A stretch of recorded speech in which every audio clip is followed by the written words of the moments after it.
Welcome to the 2 Month Review, the weekly podcast brought to you by Open Letter at the University of Rochester. This is a weekly podcast where we take a giant book, break it down bit by bit, talk about it, analyze it.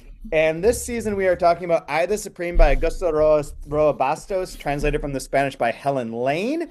I am Chad Post from Open Letter Books, joined as always by Brian Wood, author of Joytime Killbox. How are you doing, Brian? I'm doing great. How are you? I'm okay. I'm okay, I think. And joined as always by Kaya Stramanis, editorial director at Coffeehouse Press, translator from the Latvian. Kaya, how are you today? I'm Peachy Chad. How are you? I'm quite excited. I am if you're watching this on YouTube, you can see that I'm wearing green. This is in celebration of Italy kicking the shit out of the USA in the World Baseball Classic last night. And No What does since the way. green what does green situation, have to do with that? Italy's green. Pistachio. Gelato. They're green enough. But you All didn't let me right. get to my second beat. Pesto. The green part ties into Mexico, where if Mexico wins tonight by 5 runs, USA is eliminated from the World Baseball Classic before the quarterfinals. So pro Mexico, pro all of these countries knocking out Aaron Judge and Why do you all have of the like American what imperialists. do you have against Aaron Judge? He's a wonderful I don't person. I don't have He's a anything against Aaron Yankee. I Judge. know how much you love the Yankees. We want our Yankees to be fit and strong and ready to go. Yeah, I don't really have anything against Aaron Judge per se. I do like seeing America fall short. And at this point in time, I How feel like dare America you? falling short would be a How nice come dare up. you? I do have a question though. If the commandos are barefoot, can we still say there's no boots on the ground? And we just like plain face, no smirk. Can we say that to the press? No boots. Flip No, flops. No boots. But yeah, Crocs. Crocs. Crocs. there's some shoes on the ground, but they're not boots. Call them. Perhaps a loafer, but Oh my God. Could you imagine an entire platoon of boat shoes? I would be words so matter. embarrassed. Words matter. Words, Words matter. words are more than just shapes. This is our Duke force. They've got sweaters and little. Oh God, it's so hot here. Is there any place to like get a spritz, an Aperol spritz or something? My God. It's just John Shire pretending he's getting punched. The worst part of the Middle East is you can't Oh get like a no. shrimp Oh no. cocktail anywhere. What's wrong with these people? They're not even good at lacrosse. Jesus Yeah, Christ. so I don't know. No one else is watching the World Baseball Classic but me, I assume. But I was there for it to see them get punked. As a team that's supposed to roll to the championship, it's nice to see a little hiccup. And Can I ask a quick question before we jump into the Why thick we're of the here. book? please do, because I'm Okay, more than confused by this book. perfect. You had mentioned I don't know who published this version that I have. They don't have the translator's name Solid. on the front of it. So Helen Lane. I don't know anything about translating. I enjoy translated literature. When you read something that's translated and you're reading it, are you thinking about how well they did translating it or how poorly they did like is that something that you can't unthink about since you No. guys are so closely involved in that? I think I don't know I understand this book and I don't know who No, no, who no. is capable of, but no, but this is to your point. So at this point, I am trying to gather any sort of understanding of what the book is. I only think about it when it starts to feel like something's very wrong. If something Okay. feels like it is wrong and it is not the book's fault, then I'll start to focus on it. But generally speaking, it's like it's great until it doesn't work. Sure. Sort of idea, right? Well, no, I asked I because don't think I have any idea how I to judge it. I feel like this is an absolutely amazing translation, and I was thinking about like how hard this would have been to translate because there's you know so many like turns of phrases, jokes, neologisms, like trying to like I don't know. This feel like it, and it's so maximalist, and there's so much thrown against. There's so much on the page. Like it seems like it'd be very hard to get the voices, to get the distinction, and to make it work. And to me, it is working. But I don't know if that something that you guys really hone Right. in on when you're. I just read a book and like this is great or it's not great. I don't really think about the translation necessarily. Not Yeah. definitely not for this. Definitely not No. for this. Other instances that changes depending on like what it is. If you're reading like, a very straightforward thriller, the translation quality becomes more apparent because it's Sure. there's something different. This is too far. Like I wouldn't know where to begin. But two things related to that. One is one of the things that I don't know how tightly this was followed. But the language in here, you said neologisms. It's also very, very archaic. A lot of terms that are Mhm. used are very archaic. The sentence structures can be a bit archaic, as if there was that rule of like, this is about the 1840 is when this takes place, I guess, more or less as a present moment. And if you restricted your vocabulary to what existed in 1840, you would have many more of the words that I'm stumbling on in reading this are present there, right? So Yeah. don't think that the language is up to date. It's like not completely like held to that standard, but there is something where it's shaded that way. For instance, with Well, the meteor is the look at aeroliths. this. Look at this dude's desk.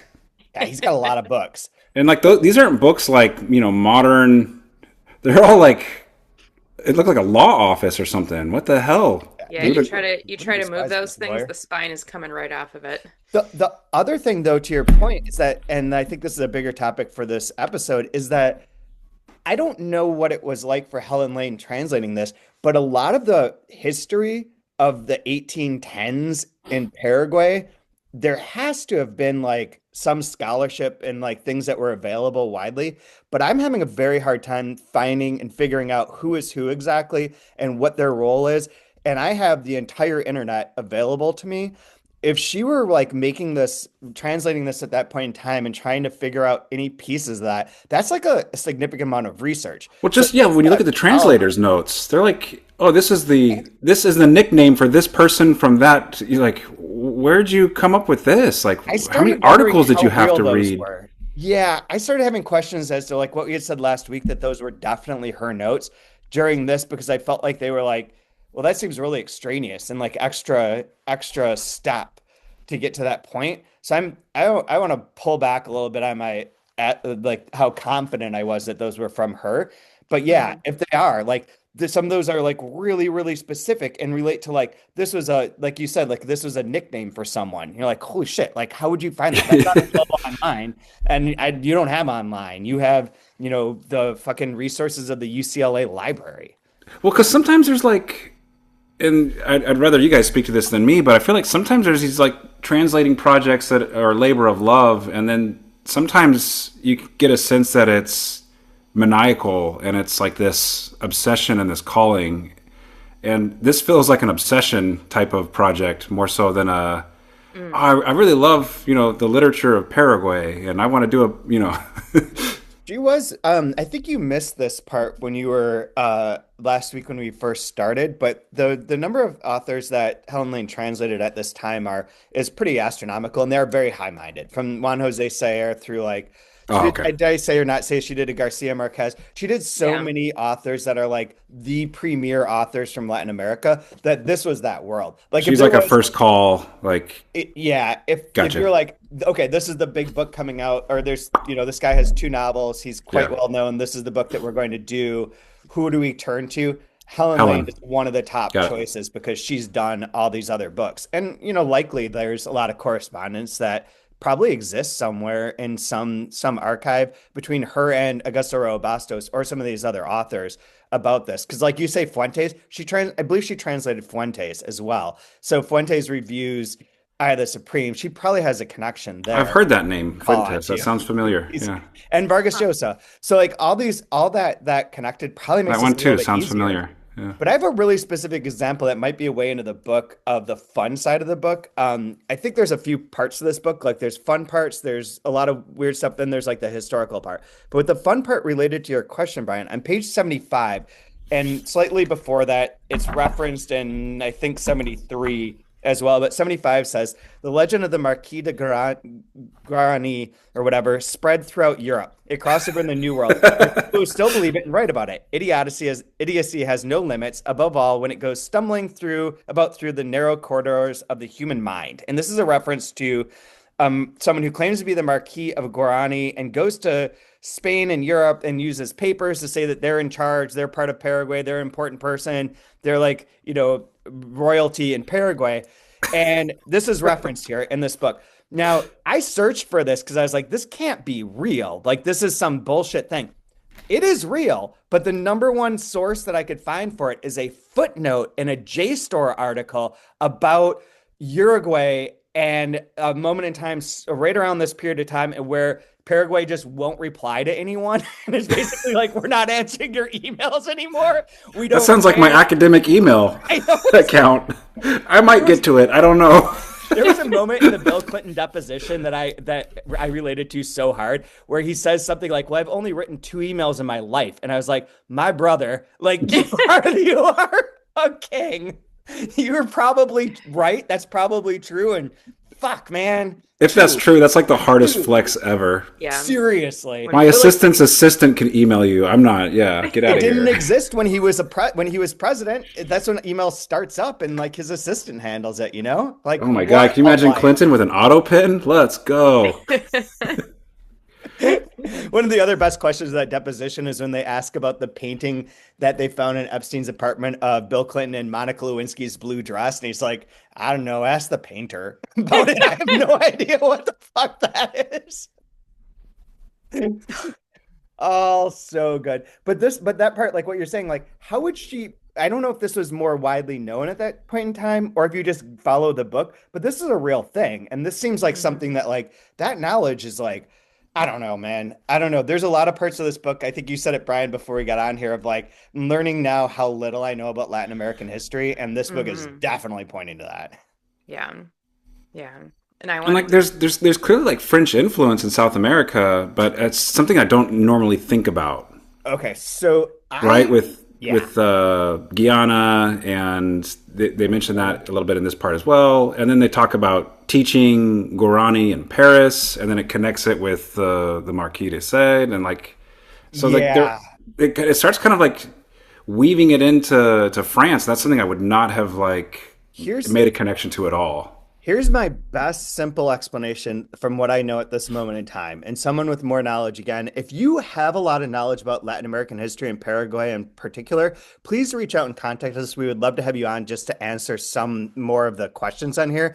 Because what we are getting is a blitzkrieg of information about the period from like about 1809 through 1811 or 12, when all of this gets shifted around and Paraguay becomes Paraguay and independent. And then in 1814, he becomes a supreme dictator, dies in 1840.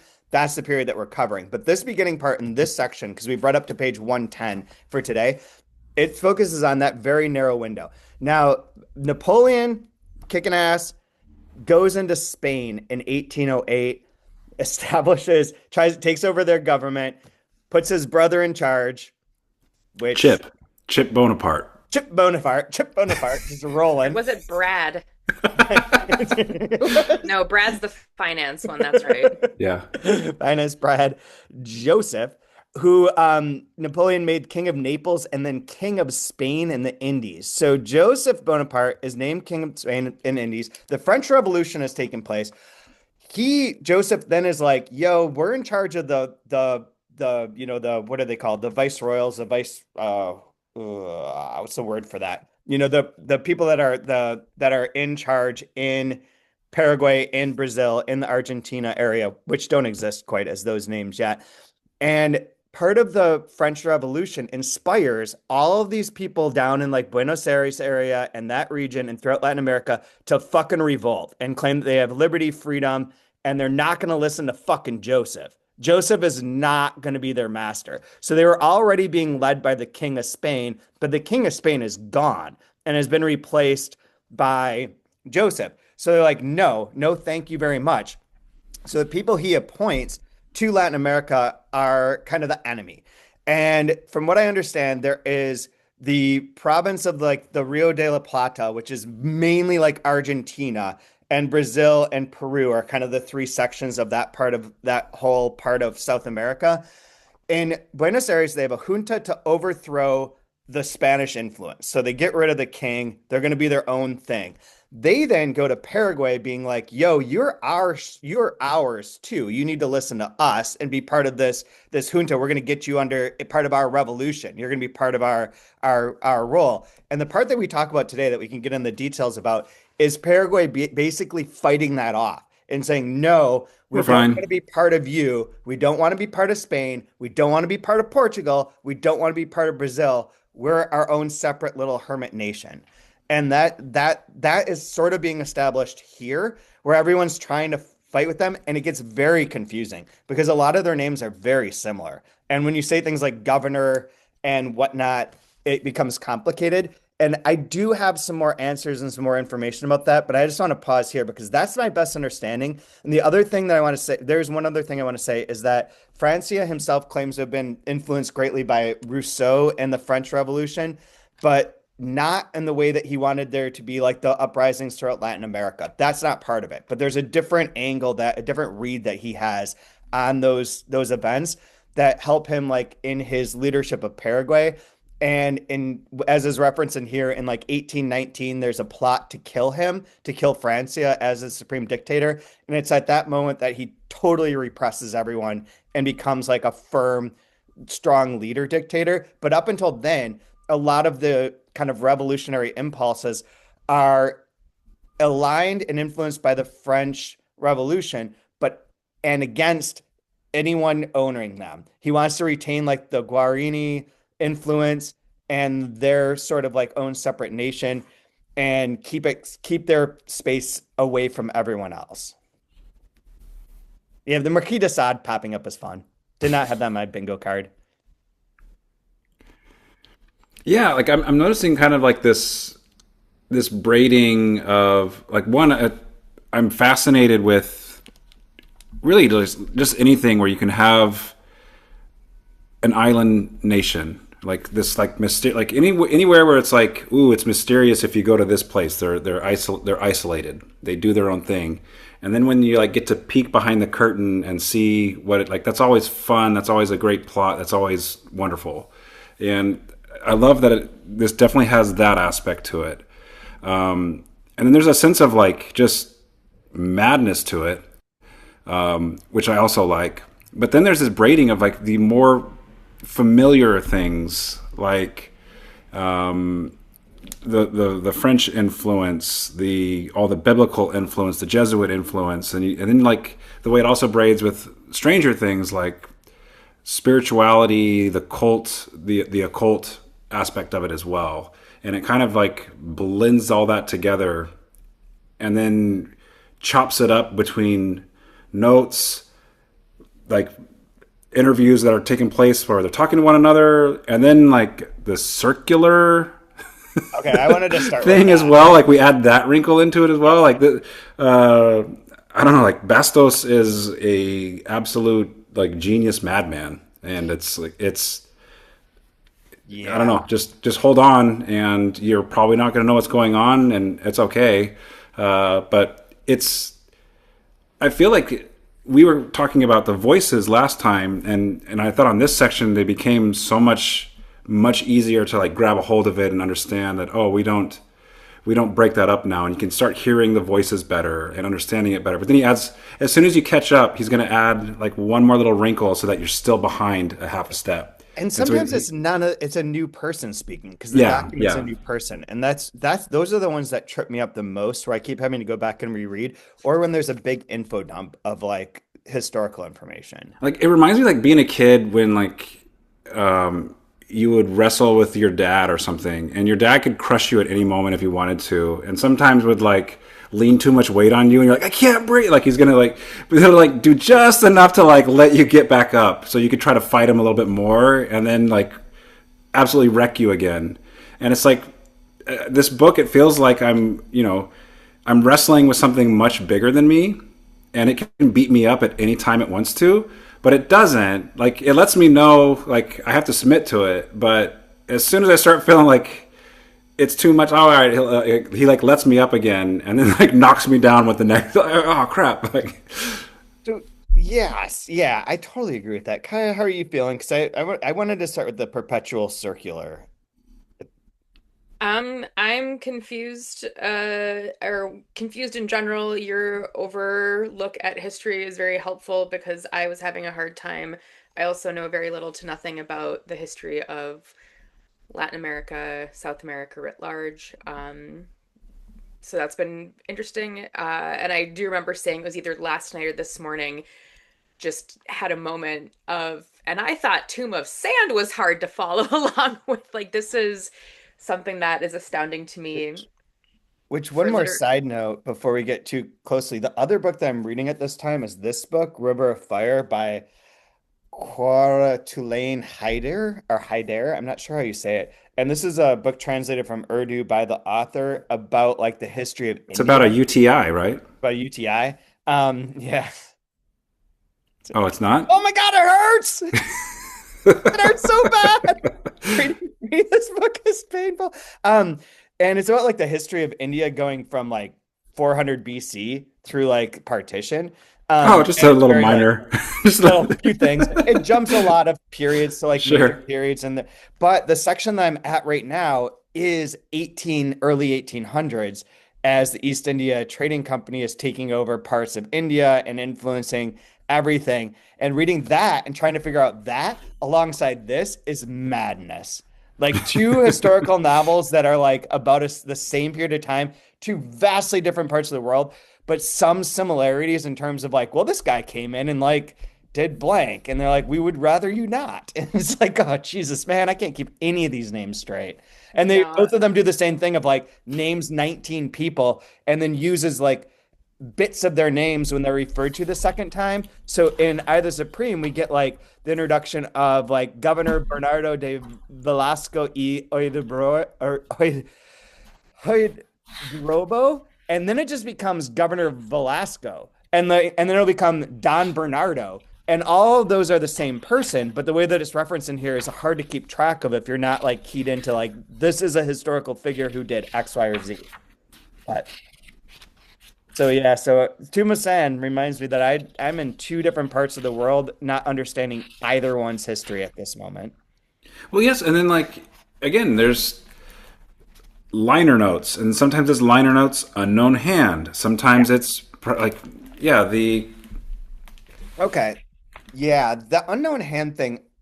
I was trying before we got on here to try and put this into a few different categories so we could kind of go through it. One was this perpetual circular, just core concept. The second was the private notebooks that he's writing, in which there is another hand mhm. that comes along and writes next to it and seems to take over at points in this book and to be the one in this section writing the various bits of it. There's also within there a reference to how Francia is going off into his little private area to write in his notebook to rewrite Don Quixote, or to write his own novel, and that's weird. And then there's like the parts that are there's those two are the main ones: the private notebooks, the circular, and then the conversations with um, I always forget his name, Patino, about stuff at that moment in time about the circular that they're trying to find, about the or not the circular, about the pasquinade that's like been taped to the door, and trying to figure out who the author of that is, and including like philosophical conversations about the nature of writing, about how to analyze like handwriting, about like various things that are very confusing. So there's at least those three kind of pieces to it: the history, the private writing, and then the conversations with Patino. And there Mhm. might even be more, but those are the kind of ones I was trying to like fill everything into, and still was kind of truly obviously Well, lost. let's look at the footnote on page 103. Is this the one about the circular? Yeah. Yep, that's where I want to start too. Oh, perfect. All right. So on mine, it's on 103. I think it's the same for yours as Yep, well. Okay, yep. great. The footnote says, read the previous installments of this perpetual circular very attentively so as to find a continuous meaning each time it comes around. Do not stay on the edges of the wheel, which are what get the hard jolts, but place yourselves rather along the axis of my thought, whichever remains fixed as it turns upon itself. El Supremo's note. Right. Who's Okay. doing the footnotes in the other parts? Yeah, I think the compiler footnotes are compiler. Okay. And those ones are not designated. This Okay. one with a name on it, I believe, becomes either Supreme or El Supremo's note would be from him.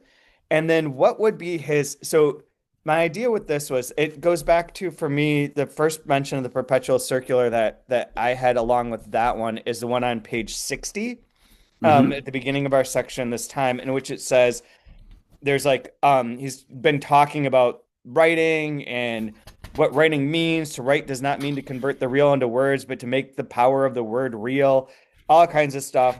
The aerolith that falls from the sky of writing, the point, like all this stuff that we're going to see in the future a little bit. But then there's an epilogue, and the epilogue says the point, seed of new ova. The circumference of its infinitesimal circle is a perpetual angle. The forms ascend in regular order, from the lowest to the highest. The lowest form is angular, that is to say, terrestrial. The next is the perpetual angular, then the spiral origin measure of circular forms. Consequently, it is called the perpetual circular, nature coiled in a perpetual spiral. Wheels that never stop turning, axes that never break. So too with writing, symmetrical negation of nature. What is that? And like that reference there, Time is a flat circle. right? Yeah, like it's like what's his axis? The Isla Supreme's like if we're supposed to go back and read these carefully to find like and stay with his thought, the axis of it.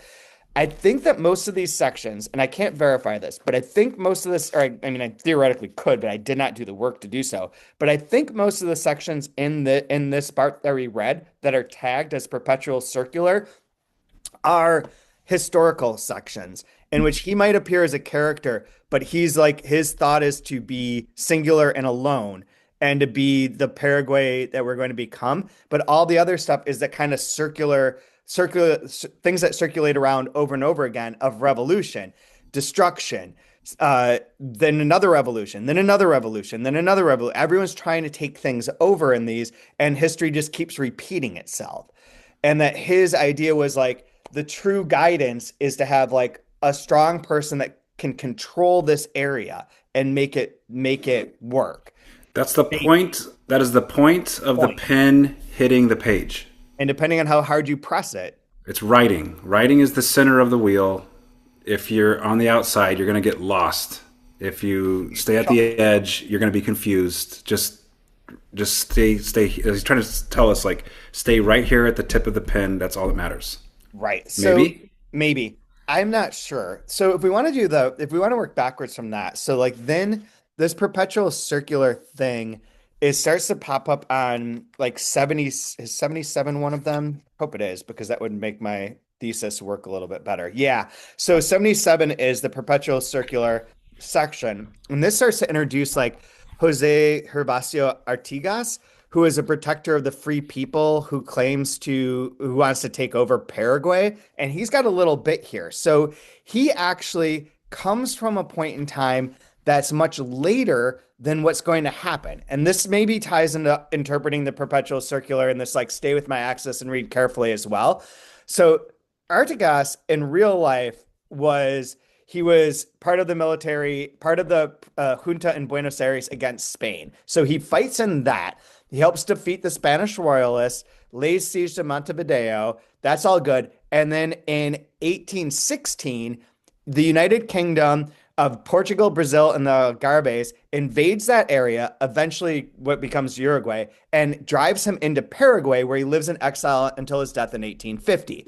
So in this section where he's saying like, this guy threatened to invade Paraguay, and then he's like, yo, I put him in my like fucking work camp, and he's laboring over there. That happens after the events that we're about to see in terms of Paraguay declaring its independence. He was part of the junta that wants to take over Paraguay. That's not successful. But then he goes into exile in Paraguay years later, a few years later, once Uruguay comes into existence and they're like, get the fuck out of here. Go live in Paraguay, live out your life in this labor camp. That timing is different than the timing. So this is non chronological. Absolutely. But the fact that all these references are on top of one another is what I think makes it very hard for me to parse, not knowing who any of these people are in real life except from what I can find on Wikipedia or by like extensive Googling. And the Encyclopedia Britannica has a nice long thing on like the history of this moment in Paraguay's in Paraguay, but it's still like one name after another after another. But that guy's that guy. I get that. And then you go on to page 70, what would be 79, which is a new chapter, quote unquote, but I assume it's part of this continuation of the perpetual circular to some degree, right? Because this then is about the fort of the new viceroy, Baltazar Hidalgo de Cisneros. That also is a real person. That was the last viceroy of the Rio de la Plata with the power over the whole territory. His successor is the only one who's able to do anything, but he does get kicked out, and he will eventually fail. But this is one of those weird sections where you have a little bit about him, and then it says pages missing, and then we flip to Governor Bernardo de Velasco de Robo. I'm not sure how you say that properly. 'Cause that's a DR thing that I'm not sure on. But that guy, obviously, truly a real person. He was the last Spanish royal administrator of Paraguay who was appointed by the Buenos Aires junta. So he's part of that thing. He's there, and he's one who's trying to like control Paraguay in collaboration with the Buenos Aires people. He then loses various wars. The Paraguayan officers rebel, or they like beat back the Porteños, the Buenos Aires people, and he like, runs away. And then he tries to get help from the Portuguese Brazil and does not. And the Paraguayan people fucking hate him as a result. So he's like in charge as an administrator that our guy Francia is working with and is sort of like doing things with. And then he's going to be overthrown. And he's referred to in here as Don Bernardo, as Governor Velasco. He's referred to as several times throughout this next little chapter. But these perpetual circulars seem to be all about the history and seem to tie into that historical moment that's going on primarily, if that helps in any way. I feel like I'm sorry for doing so much talking on this, but I did get kind of deep into trying to figure this shit out as best I could. Yeah, no, It it's jumps again. helpful. Yeah, if you go to like 93, the perpetual circular picks back up in July 1810. Governor Velasco readies himself to fire off his last cartridge of time. He'll graze no more. This is where he's like, we're basically everyone's like, no, we're not going to be ruled by the Argentines. We're going to be our own thing. Don't sell us out, more or less. Is my kind of like very broad sort of look at this. But it's also that's the scene where on 94 where Francia shows up with the two guns and says these two guns are for like Argentina and Spain, basically. We're not going to be part of, we'll fucking murder both of them. And then like this clown breaks in, things are shot, he escapes, blah, blah, blah. And when you're going back to what you brought up first, Brian, of like pay attention, read carefully, and pay attention to me at the axis, I feel like it's implying that Francia is sort of like the vision, the North Star of what Paraguay will become, even back in this very big mess of like a governor that's been appointed by Spain, someone who's part of the Buenos Aires junta. All communication takes so long at this point in time that all this stuff is like, you know, by name only, and everyone's fighting in their own place. I can go on. I do have more history, but with that said, how do you feel about reading, by going back to your thing about that bit, is there other things about this perpetual circular that you think would be are helpful for anyone listening who's trying to follow along and read with us to maybe get their bearings? I feel like that's kind of our job this week, is to help anyone who's also lost get some sort of toehold here. Well, I can offer no guidance because I am without sight. Okay. Uh, Name is Here's the easy. other person who's important. The other person who's very important in here is General Manuel Belgrano. He shows up on at least on page 103, and I think prior to that, because it says those were the days when Manuel Belgrano came at the head of the army. A barrister and intellectual, despite his profound belief in the cause of independence, he came to carry out the orders of the junta in Buenos Aires, round up Paraguay by force, and pen it in with the other poor provinces. This is the thing where he brings like 1,000 militia to Paraguay, but in early 1811, the Paraguayan forces defeat him. He loses at the Battle of Paraguay and the Battle of to curry, which is spelled different ways and different points, but it is referenced in this section. He loses there on those two things. This then leads the Paraguayan people, officers, to believe that they can defend their territory, that they can beat back the Porteños, and that they can be independent and have self-rule. So this guy, General Manuel Belgrano, is important because he's like the final failure of Buenos Aires to take over. And he would essentially have been aligned with our guy, the Don Bernardo de Velasco, more or less. But I think that there's some sort of falling out there. But this is where it all kind of breaks apart. The one other person that I did mention, Cicernos, was the last viceroy of Rio de la Plata. So you've got the Spanish part, you've got the junta part. They try and go to Paraguay, they don't win. All of this history seems to be, for this section anyways, seems to be around that moment in time and that particular event. Is being told a little bit out of order, and it's also you're not being given any guidance as to like where alliances necessarily are. We're just being kind of thrust in the middle, but it's spinning around our guy Francia, maybe like that axis point about the perpetual circular spinning around and around. I'm envisioning it like a merry-go-round when you're talking, Brian. But like if you're on the edges, you can get thrown out, you can get chucked. If you can stand in the middle, you can see how it just keeps going around, but you're kind of in control at the center there. And that's where I think Francia sees himself and that he is writing the history of the revolution, or everyone want to call it revolution's wrong because it's not a revolution. This is not one of those revolutions of Latin America from the best that's portrayed here. It's much more of a like, we would rather not be part of any of this. We're going to stay here. We've been alone forever because we have no minerals. Nobody wants us. There's no gold. There's no silver. We just had like the Guarani people with like farmers, craftsmen doing like, typical craftsman farming things. The Jesuits come in, convert everyone through, whatever means necessary. Hint, hint, wink, wink, bad, bad. They then like have this little nation that has no coastline, that doesn't have a port, that's not valuable to any of these other places except as a space to control. And they decide that they don't want to partake. And so it's not really a revolution, it's more a rebuffing. But I think the perpetual circular is Francia's attempt to retell that story, tell that history with him at the center of it as the one who emerges to lead Paraguay into its own nationhood in 1811 through 1814 when he becomes the supreme dictator. But we get these flashes of 1819 when there's an attempt on his life, which leads to like why in the present moment, quote unquote, present moment of 1840, where he's talking to his guy Patino, he's constantly like, well, I'm going to make him like taste all my food now or smoke all my cigars. Like he becomes increasingly fucking paranoid for good reason because everyone wants to kill him, right? And he's had like multiple like governments try and take over Paraguay. Now that he's in charge, the people are like, we'll kill you too. And that's where he becomes that form of dictator. I'm circling around myself, so I'm going to stop speaking. But that was the best I could do to try and understand that section alone. Yeah, I took it kind of less as a merry-go-round and more of like a galaxy. And like the phone? What's that? Like a phone. Exactly. No, because if we circle back with how it began with the two hands and the pen and writing, totally took that from Raymond Carver's Cathedral, clearly.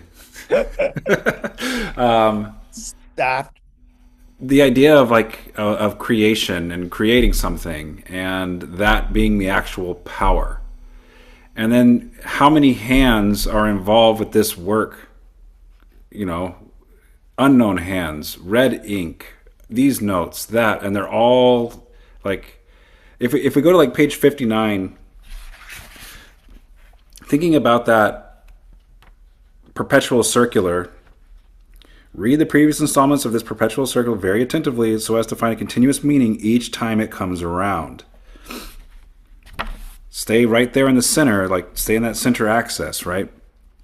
At the top of page 59, squeeze, go on. Put all the weight of your being onto the point of the pen, all your strength into each movement of each stroke. Mount it, straddle it, Write it like a, what is that, stratiot? I don't know that word.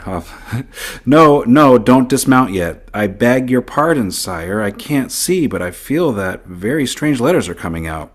Don't think it strange. The strangest thing of all is what comes most naturally. You are writing.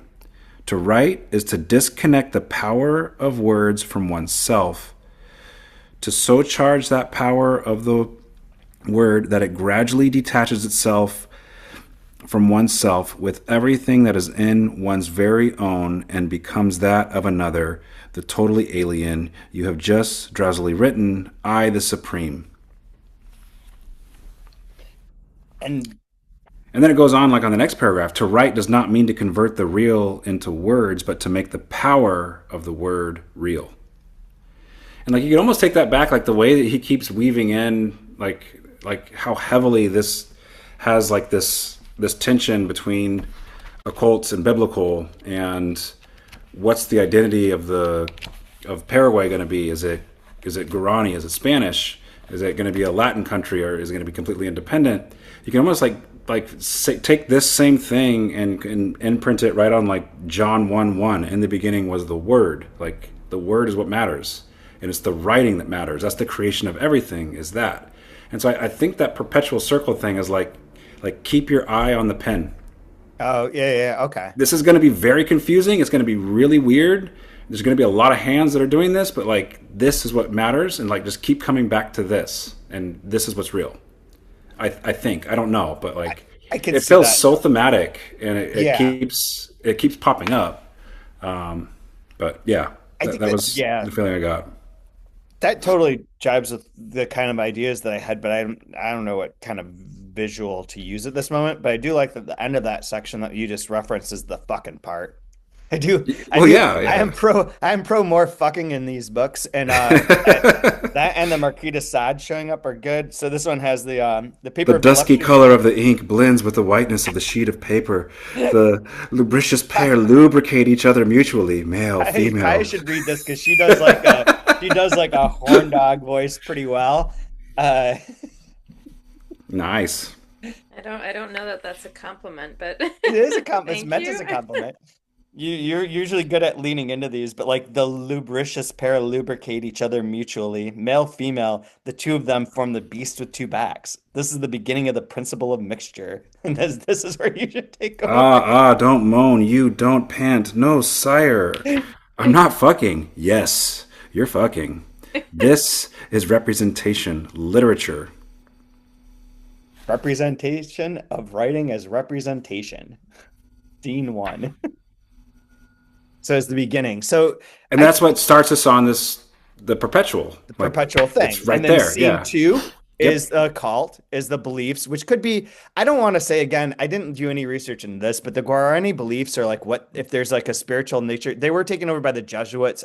I also know about the Jesuits, but don't feel like comfortable talking about what Jesuit beliefs are that are specific that could relate to this in 1810 by any means, but I'll look into that. Like But the this footnote this on part, 79 gives us like the priest and sorcerer of the ancient Guaranis, those who undo evil spells. right. Like So there's those have some all been thrown out. so okay, So so you got so writing now as that we have evil spells, if we believe in that, we have that in our country now because we've thrown out the old beliefs.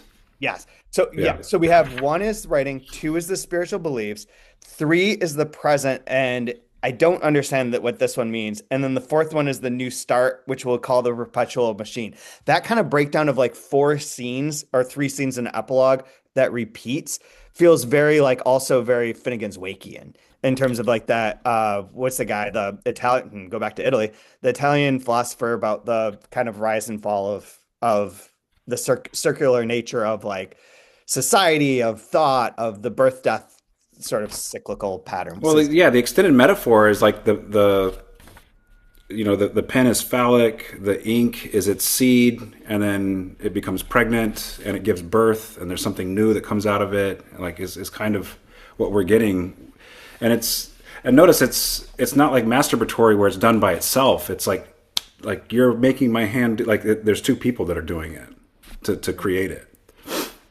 as well in this scene. So it's very strange. I've not I've not thought of like crazy historical 18th century style plots with this in it. It was not like, again, not on the bingo card, Yeah.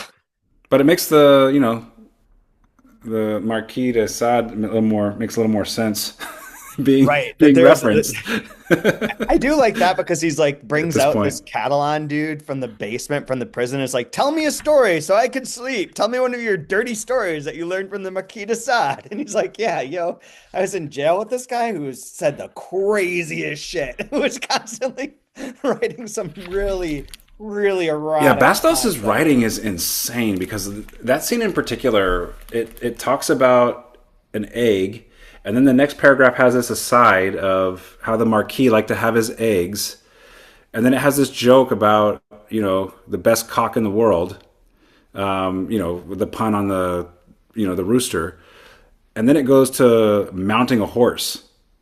It's just like duh, duh, duh, duh, duh, duh, like Yep. the fun he's having and the way he's writing this is it's yeah this guy's bonkers, man.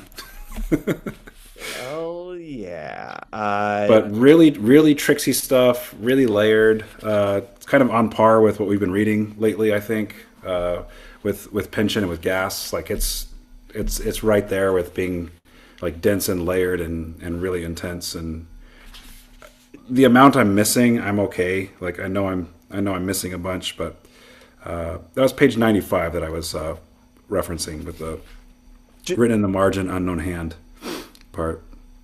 So just to for anyone who's listening and wanted to know if I could pull this up, is Giambattista Vico is the Italian philosopher that one of his ideas on the where did it go? Cyclical history. His four-part cycle of theocracy, aristocracy, democracy, and chaos is the part of the basis for Finnegan's Wake. And I feel like, and Vico was around in 1744 is when he dies. That idea of those four things and those four forms of government specifically feels like that could tie into this perpetual circular as well. Plus, when you mentioned the circles and the way that this keeps going, there's so many ova in here, and the meteorite or the aerolith, which is just another word for meteorite, but an old one that I'm not familiar with. That is also circular. Like, and it talks about like cutting off the piece to make the guns, which are then going to, they don't miss, they fire their point blank bullets. That all these points, lines, circles, all that stuff they were talking about is here over and over and over and over again. But I don't know exactly like what to make out of that yet because we're not that far in, and I feel like I'm still getting my bearings and my feet. It's and part of it was like being overthrown and overrun by like history, that it wasn't being told in the way of like, here's what happened to me. It's like, here's a bunch of names all at once and like conversations that you're just like, I'm not sure I know what's happening here. So like 107 was a perfect example of this where they're having the Portinho leader appears, which is Belgrano, and there's a part on 107 that says there are neither victors nor vanquished here. Cabañas, who is another real life figure, cries. Belgrano is hold of the victors by the gills of their greed. He gives proof of his magnanimity. He offers union, liberty, equality, fraternity to the Paraguayans, free trade for of all the products of the province with the provinces of Buenos Aires, no more points of entry, precise or imprecise, end of the Buenos Aires monopoly on commerce, abolition of the tobacco monopoly. That all, like, I believe is in Cabanas's voice and is something that is being offered to them from the Buenos Aires junta that they're going to reject.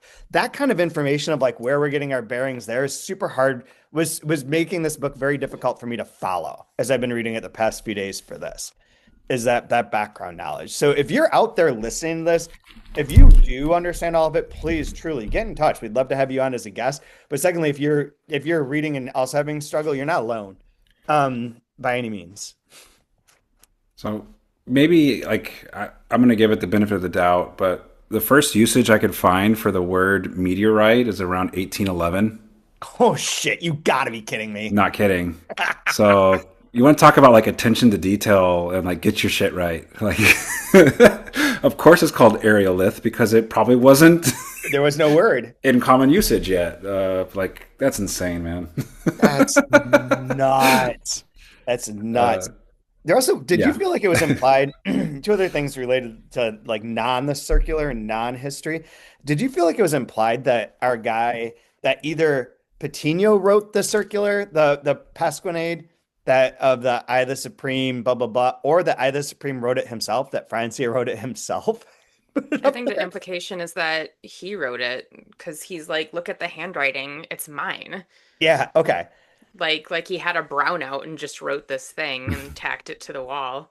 And that it's taken from his notebook, which is where he's writing his Don Quixote thing. And as he's writing his Don Quixote thing, there's someone writing in the margins that's not him, but Yeah. is writing in there. Yeah, so now he also has paranoid of like someone's coming into the study, into the private political space and touching my things. Okay, so the other questions that I had for you guys that are on here that was like important was where did it go? It's page one or page 89. What is this? What's happening here? So in the private notebook, it goes through this whole long thing. Sire, blah, blah, and it says, I'm not listening to the fanfare now. In 17 minutes, he, capital H, but italicized, he will enter through that door. Then I will no longer be able to go on writing in secret. That then shows up again 4 pages later on 92 towards the bottom, standing in the hallway full of eyes. He, in bold this time in all caps, is watching me. His gaze is projected in all directions. He claps his hands. One of the women slaves comes running. Bring me something to drink, he orders.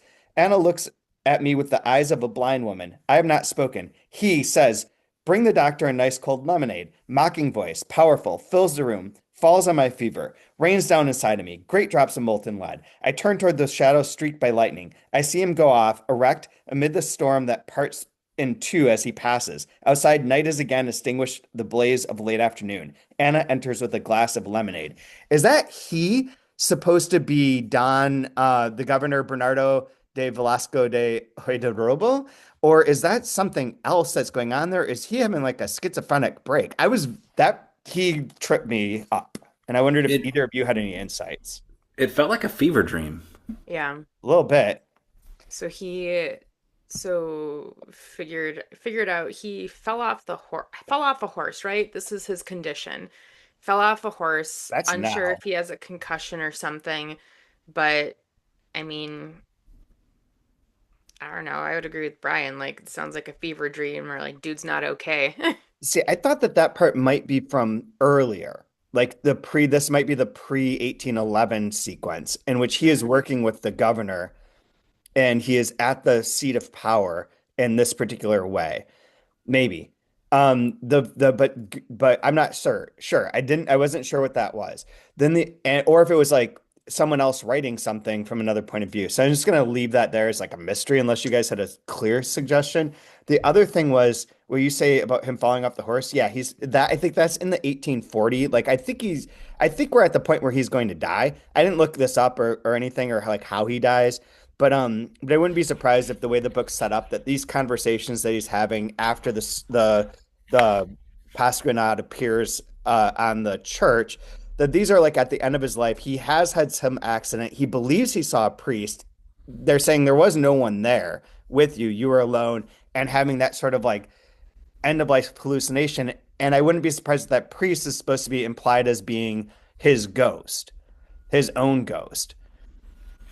Yeah, because that section that you're talking about, like even this, like just the setting that we get for it. The sun goes down after one last explosion that sets the bay on fire.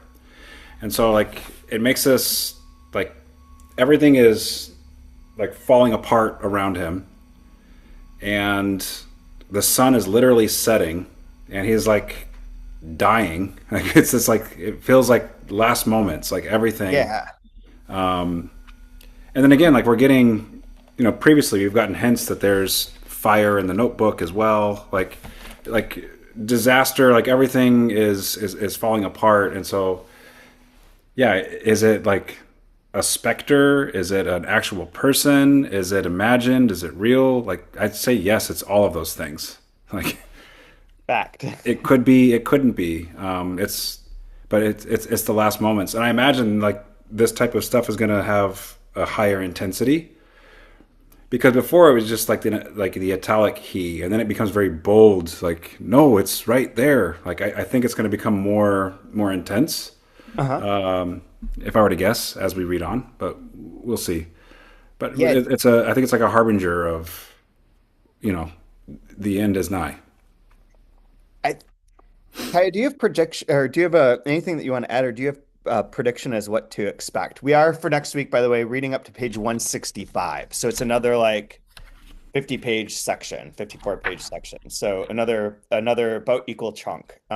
Which this book worked out nicely for that because there's so many breaks in it that it kind of paced itself well. But so another 55 pages. Do you have things that you wanted to bring up, Kaya, specific points, or do you have any prediction as to what to maybe expect? My only question, other than everything, what is going on, is do you guys think it's ever resolved who wrote the Pasquinade? No, Okay. that's my prediction. Okay. Brian? Prediction. I mean, do you think you'll find out who wrote the Pasquinade? This specific one. No, I don't think so. Because my prediction is that there is no like. It's called I the Supreme, but I don't think there is like a singular person. I think it's it's a conglomerate of many voices and many pens that writes this history. Mm. Or I think that's kind of like maybe what we're going to be playing with. I don't know. I wonder if there's going to be an implication that the compiler is the one constructing this particular form of the history. Yeah, yeah, But I don't know that that explains like these conversations that are being written down, at least in part, with Bettina about that Pasquinade. But I also could see like that you do get the resolution to it, but it is going to be like himself, or something like that. yeah. Like like when you get to the end of Things Fall Apart. If you haven't read that book, sorry, it's spoiled Things for fall you. apart at the end. Yeah. What's that? Yeah.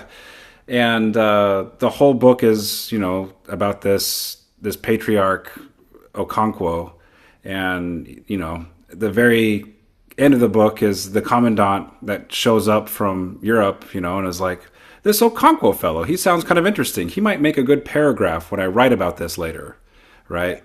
Yeah. So obviously we get the rich history of it, and then the Western history that we get of it's going to be a paragraph. Yeah. It'll be a footnote. I think this is a more textured, detailed, like insane way of doing it, where like it's all going to be important. It's like the supreme person's not as supreme as you think. It's like it's everything. Like all these people are so important to everything that happens. Is my guess. I don't know. I'm probably completely wrong because I usually am. So I don't know, man. we shall see. Yeah.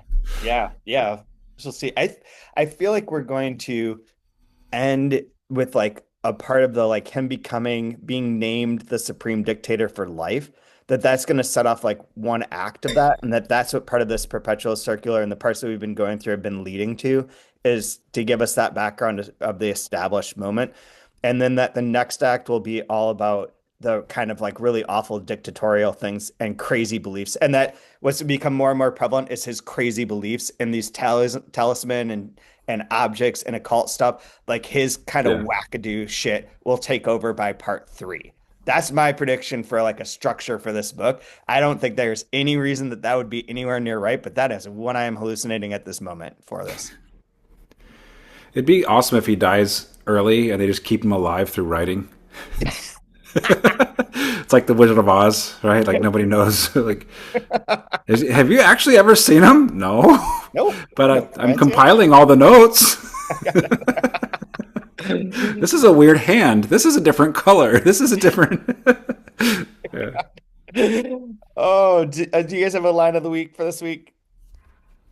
Tie this off. I have a list of insults. Oh, All right. that's your thing. Yeah, do it. They're a little lukewarm this week, but calling someone a rummy, you rummy, Hmm. which I had to look up, but generally means like a drunkard or a fool. Brother Bell asshole was a good one. that a real Hor person? Yeah. yes, he changes the, but not the asshole part, but yeah, he changes. I think there was a footnote on that one. Whoring oligarchons, which I'm really hoping is kind of like a Cornichon, like you take oligarch and just make it diminutive. Cassographic bookshitters, addle-brained rebels, lumpish louts, and dunder-headed annexionist. Then, oh yeah, that annexionist is funny because they are trying Yeah. to annex Paraguay. Yes, I mean that's not so much an insult, but dunderheaded. And I like the castrographic bookshitters. Like I said, it's a lukewarm list this week. Yeah, still pretty good. Brian, do you got one? I like the idea of on page 97 where it talks about getting the country out of its labyrinth, and then in the margin, unknown hand. You dug another one, the one of the underground prisons for those poor cats of the patriciate. But on top of that labyrinth, you built another one, deeper and more complicated still. That sounds about right. Yeah. Labyrinths on top of labyrinths. Yep. Yep. Uh, oh, that's weird. I just came across something. This wasn't going to be my thing, but on 57 it says, anyone who attempts to relate his life loses himself in the immediate. One can only speak of another. The I manifests itself only through the he. I do not speak to myself. I listen to myself through him. I am trapped in a tree. The tree cries out after its own fashion. Who can know that I am crying out inside of it? Does that maybe relate to this he thing from later? Who knows? That's not my line of the week because Next week, we shall Amazon. know. I think next week Stay tuned to learn the identity of he. I'm gonna spend a lot more time trying to like pay attention to the history as I go along instead of just like reading, being like, it'll explain it to me. Well, this guy has a nickname for everybody, so it's probably just his friend Hector, and he just calls him he for short. It's like 100% it.